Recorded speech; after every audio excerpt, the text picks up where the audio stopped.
everybody, in today's video I am counting down the top 15 best album covers of all time. Now basically this list is my own opinion. I've compiled a list based on my own personal favorites, and these are usually based on the artistic composition, the design, the colors, the things that I think are attractive.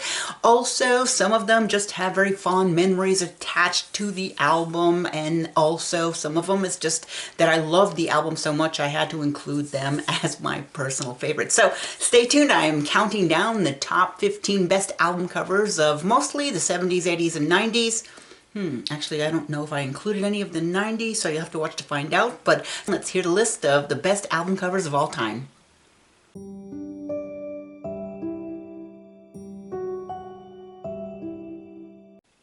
My name is Dawn Dickinson, and the channel is about living your best life, and I'm going to start out by saying that people these days don't have the fun experiences of those of us who lived in the 60s, 70s, and 80s, going to the record store, browsing through the aisles of albums, trying to decide which one you want to purchase, looking at the art design, looking at the back, looking at it, sniffing it, smelling it, all the fun joy that went along with records that were on vinyl. And even in the mid-80s, where records were starting to get displaced by CDs, those still had covers, but it wasn't like getting your album home and opening it up, and in the front was a fun design, and then in the back was also usually pictures or maybe lyrics or something like that, and then you could even pull out the sleeve sometime and have pictures inside of the album sleeve. And then if you were lucky enough to get a double album, a lot of times those would open up and it would be like having a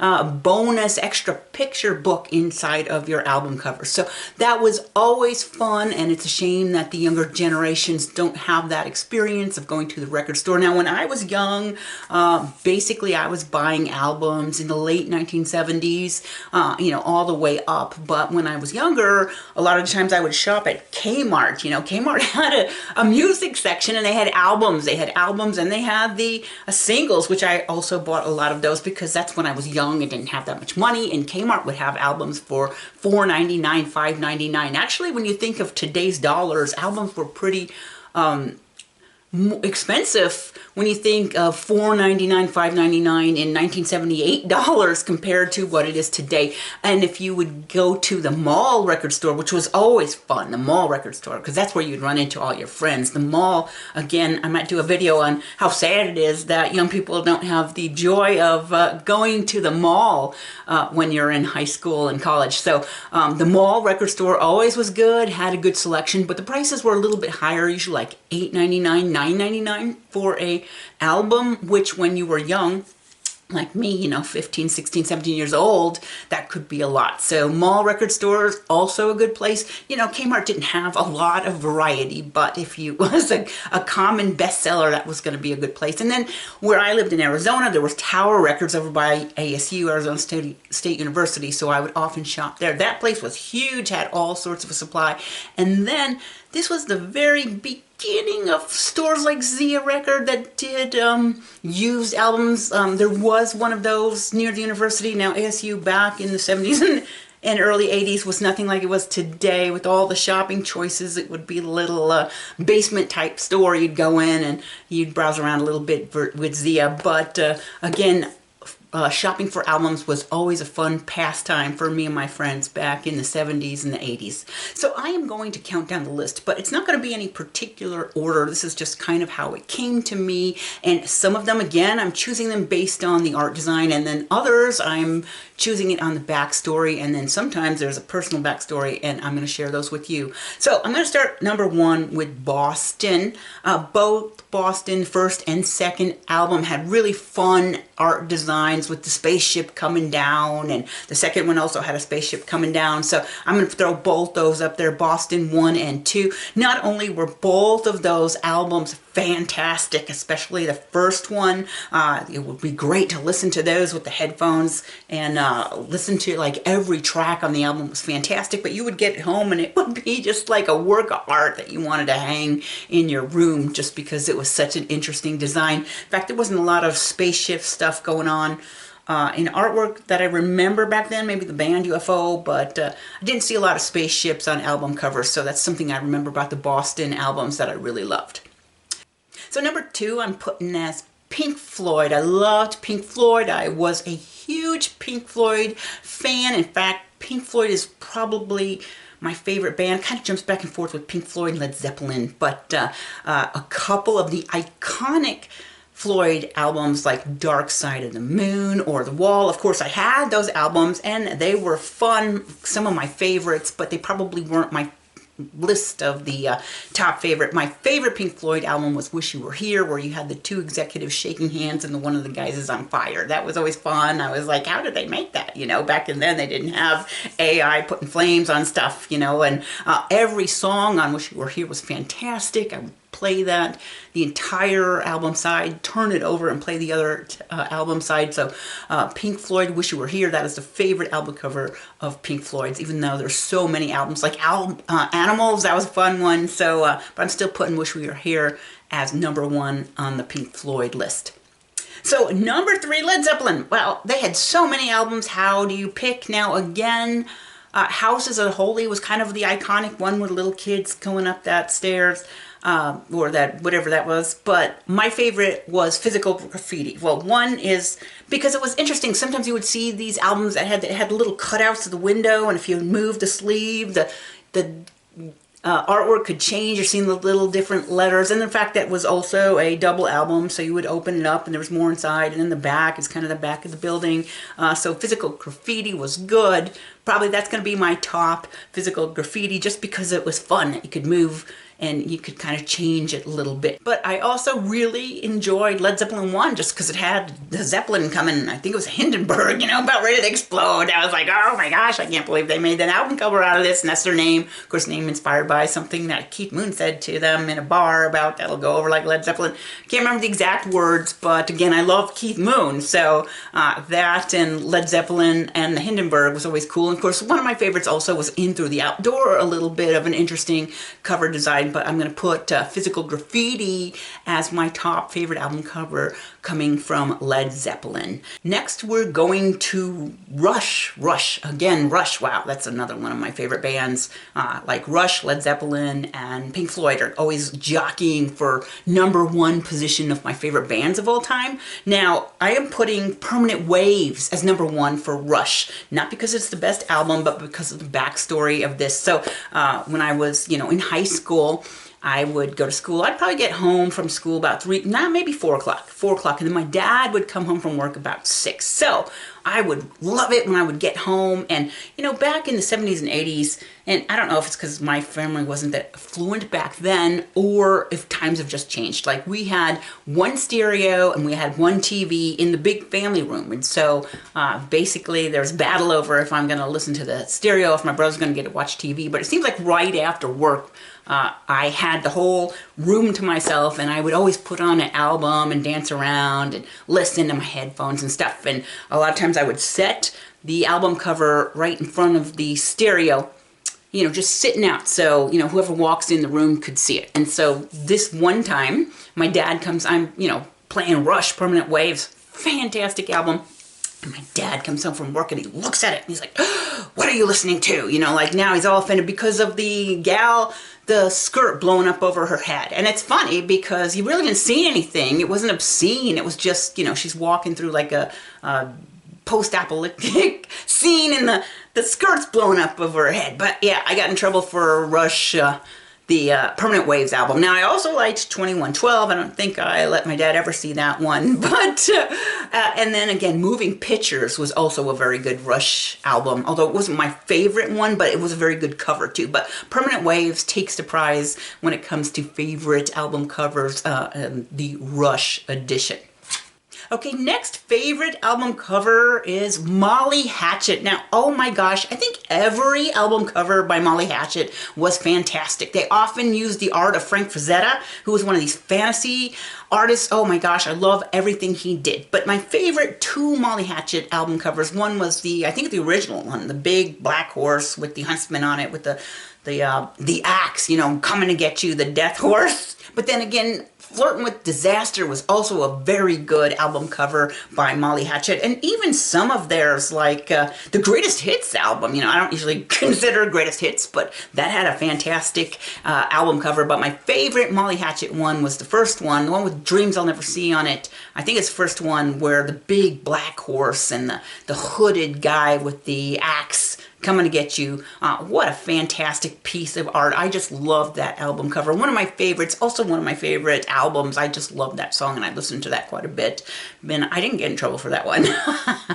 But yeah, Molly Hatchet at number 5. Now, number 6, again, me getting in trouble was Who's Next. So I love the Who. Who's Next is a very good album. Now, it's not my favorite one, but it was just funny again, with the pictures of all 4 band members having, peed on this big cement wall in the middle of nowhere. My dad comes home and I'm, you'd think I would have not done this very often, but again, he comes home and he sees, what are you listening to? What trash is this? He's all mad. Now, all I did was, grump away and yell at me, but Who's Next definitely was one of those. But the favorite Who album was Who Are You? I loved Who Are You.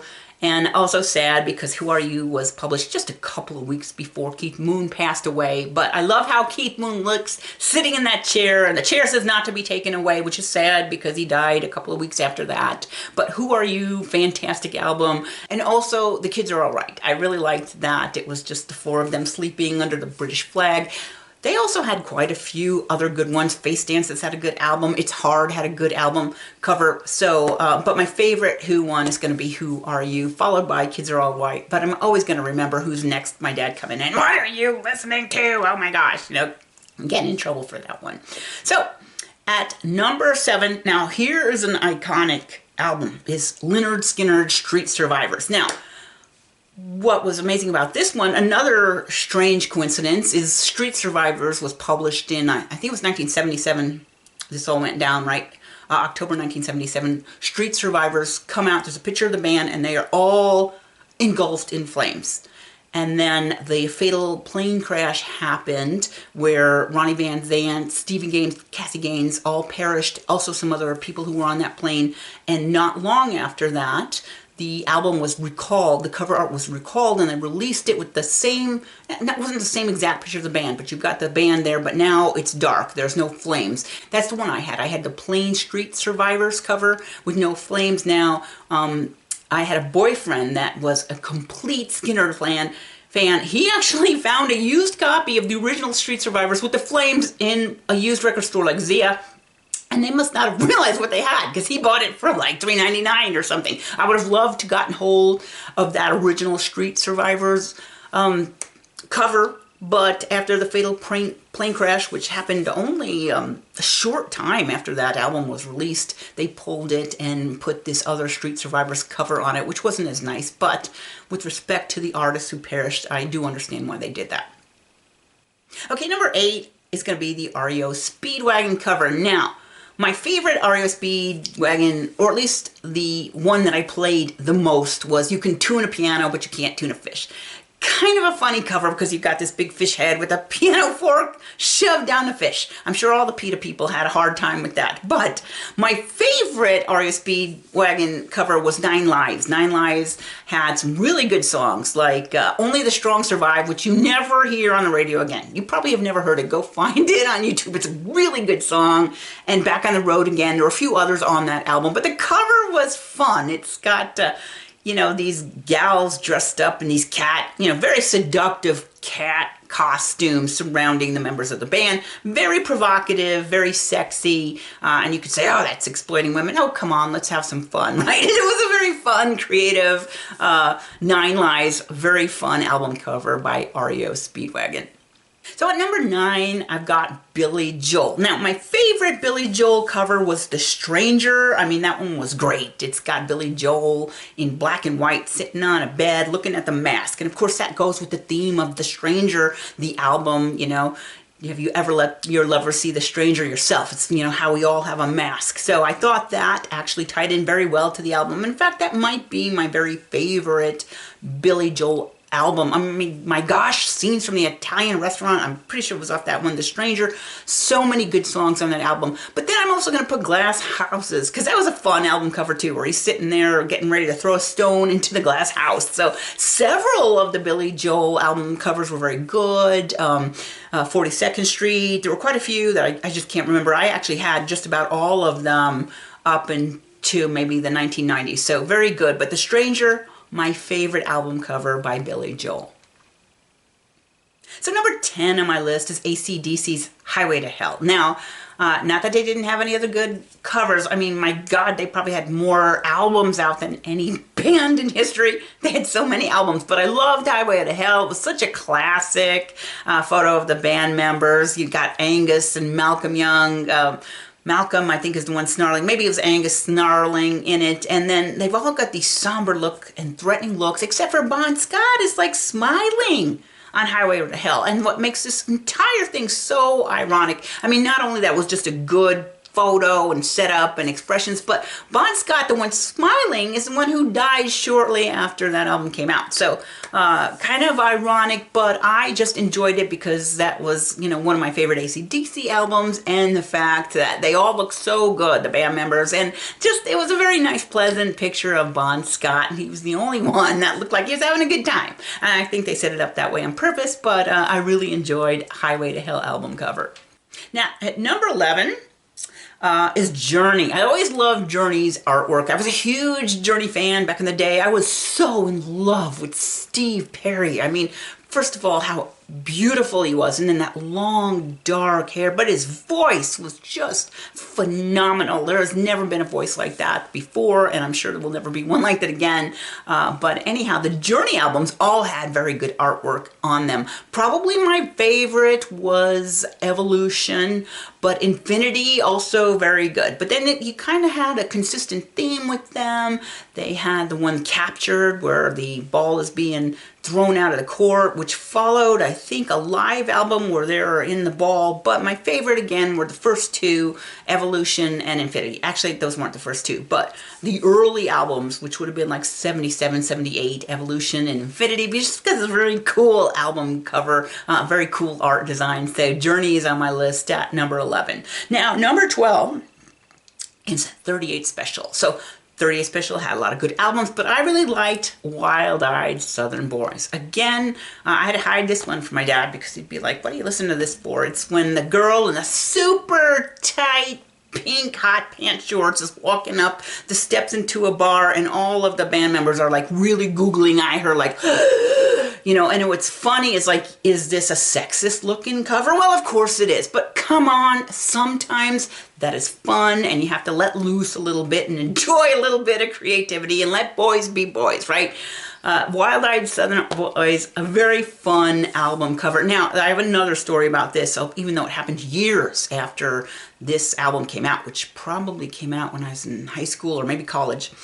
I was dating a guy, and I always have a problem that I think all the guys are too clingy, you know, like, and he was, you know, wanting to see me on a day that I wanted to go do something else with my girlfriends or something. And so I said, you need to listen to this song, Hold On Loosely by 38 Special. You need to listen to this song. This is our theme song. And, you know, he's looking at me like, what? You know, but he listens to the song and he's like, oh, okay, I get it. So what's sad, though, is shortly after that, the boyfriend died. So I wasn't expecting him to die.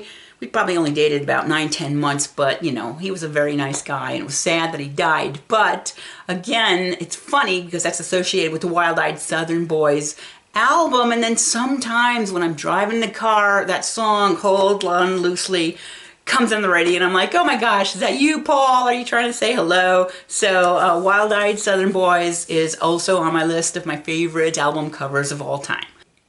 At number 13, I'm putting Black Sabbath, Heaven and Hell. And there are several reasons I put this one instead of some of the other Black Sabbath album designs, which were very good. Also, Ronnie James Dio had some very good on his own. And also, Ozzy Osbourne had some very good cover designs. But I really loved Heaven and Hell for a couple of reasons. One is it was one of my favorite albums. I loved Neon Nights and Heaven and Hell, and there are quite a few good songs on that album, but I really loved the cover. It was very cleverly designed. You had the three angels, and they're sitting there smoking cigarettes and playing poker. So of course one day I do it again. I leave the album cover out, and it's sitting out there. My dad comes home from work as I've been listening to it after school, and he's like, "Oh my God, what is this sacrilege you're listening to?" And he's all mad. He's all insulted. "Oh my God, this is just terrible." And that's probably why he didn't let me go to that Ozzy Osbourne concert that I really wanted to go in about, 1981, 82. But again, the Heaven and Hell album cover was just so clever. The way they designed it, very good artwork. And again, I do love some of the other Dio albums and the Ozzy albums and the other Black Sabbath albums, but definitely that one is my favorite. So I'm going to do just a few more as an honorable mention. Of course, number 14, I'm going to put Rainbow. The Rainbow Rising. What's really cool is because they kind of incorporated the artwork with the band's name, and of course it's very good artwork, but it's got the rainbow and the guys reaching up and holding on to the rainbow. Also Megadeth, Rust in Peace. That's probably my favorite Megadeth album. They did have some other very good covers too. The one after it with Sympathy for Destruction on it was good. There were a couple other good ones, but Rust in Peace, just because I loved that album so much. It had a very fun, scary looking cover, and also Hangar 18 on that album, one of my favorites. Kansas Left Overture, that was a fantastic album cover. You had the old man, and he's got the old scrolls, and he's writing it with his fountain pen. That one was fun. And then again, Iron Maiden had a lot of cool covers, but to me, like the skeleton-y stuff was a little bit too much for me, even though that's kind of funny because I said Megadeth too, but I do like a lot of the Iron Maiden covers, but I didn't really put it on my list. So now you might be noticing, now I did have a lot of trouble when I was younger, when I was in high school and college and in my 20s, that a lot of my taste in music was a little bit heavy for my girlfriends. It was more my guy friends or my dates would be really into the same music as me, but very few of my girlfriends listen to the same stuff as me because they thought it was a little bit too heavy. So a lot of times I had a little bit of trouble when I wanted to go to a concert and nobody else would want to go. Oh, I don't like that, unless it was like I was dating somebody at the time. So I did have a little bit heavier taste in music than my gal friends, but that's just how it goes. So that's it. That's my list of the top 15 best album covers in my opinion of all time. I hope you enjoyed the video. My name is Dawn Dickinson and the channel is about living your best life. If you enjoyed the video, please do me a favor and hit the thumbs up button. Also consider subscribing. I post videos that are interesting to me whenever I have an inspiration. So I hope you enjoyed the video and I hope I see you back here on my channel next time.